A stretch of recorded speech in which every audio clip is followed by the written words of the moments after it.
Eh bien oui, Nicodème avait posé cette question. Comment cela peut-il se faire? En d'autres mots, comment dois-je naître de nouveau? Aimeriez-vous aujourd'hui faire l'expérience de la nouvelle naissance?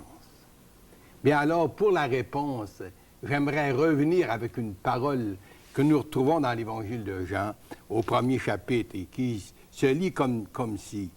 Mais à tous ceux qui l'ont reçu. Là, bien sûr, c'est Jésus qui est ici la personne en question. Mais à tous ceux qui l'ont reçu, à ceux qui croient en son nom. Elle a donné la lumière qui est Jésus, a donné le pouvoir de devenir enfants de Dieu, lesquels sont nés, non du sang, ni de la volonté de la chair, ni de la volonté de l'homme, mais de Dieu. Alors, on est conscient que la nouvelle naissance, c'est vraiment l'œuvre du Saint-Esprit, l'œuvre de Dieu dans le cœur de l'homme. Mais je voudrais qu'on ressouligne un peu les vérités qui ressortent dans ce verset. Très souvent, on est confronté à des versets et puis on ne s'arrête pas pour saisir l'impact, la vérité du texte. Mais à tous ceux qui l'ont reçu, ceux qui croient en son nom. C'est donc par la foi qu'on reçoit Jésus.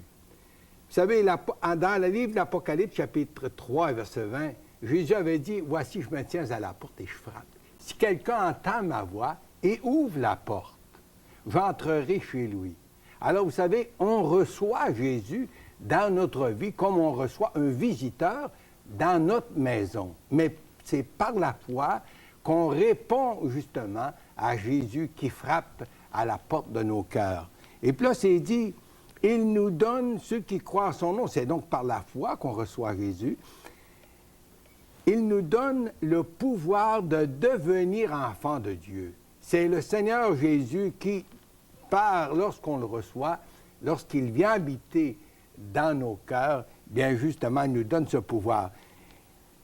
Lesquels sont nés ni du sang, ni de la volonté de la chair. Alors, ça démontre que ça ne peut pas être par nos propres moyens. Mais c'est seulement lorsque, par la foi, j'accepte Jésus, j'invite Jésus dans mon cœur, dans ma vie. Et c'est lui qui, une fois qu'on l'accepte par la foi, fait ce travail de transformation.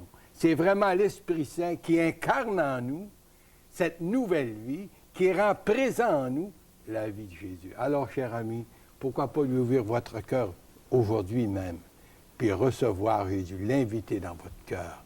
Et vous aussi, vous allez faire l'expérience de la nouvelle naissance. Qu'il en soit ici, pour la gloire de Dieu.